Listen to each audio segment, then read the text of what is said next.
নামে ইসলামী bank Bangladesh PLC Pabna শাখার জামান syndicate নামক নাম সর্বস্ব কাগজের প্রতিষ্ঠান খোলাপূর্বক ব্যাংকের কর্মকর্তাদের অপরাধমূলক অসদাচরণ সহ নানাবিধ ব্যাংকিং অনিয়ম এবং দুর্নীতির মাধ্যমে পরস্পর যোগসাজশে অপরাধমূলক বিশ্বাসভঙ্গ এবং ক্ষমতার অপব্যবহার পূর্বক প্রতারণা ও জাল জালিয়াতির মাধ্যমে রেকর্ডপত্র সৃজন করে এবং তা ব্যবহার করে প্রতিষ্ঠানটির অনুকূলে 1045 কোটি টাকার বাই মুরাবাহার টিআর বিনিয়োগ প্রস্তাবনা সুপারিশ এবং অনুমোদন করা হয়।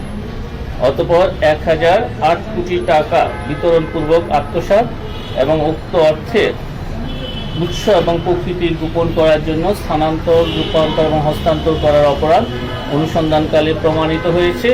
এই কারণে জনাব Mohammad Saiful Alam, S Alam refined sugar industries limited, জনাব মোহাম্মদ শহীদুল আলম পিতা মুজাহারুল আনোয়ার, ব্যবস্থাপনা পরিচালক এস আলম ভেজিটেবল অয়েল, জনাব ফারজানা পারভিন, স্বামী Saiful Alam, chairman S Alam vegetable oil সহ মোট 38 জনের বিরুদ্ধে মামলা রুজুর সিদ্ধান্ত গৃহীত হয়েছে।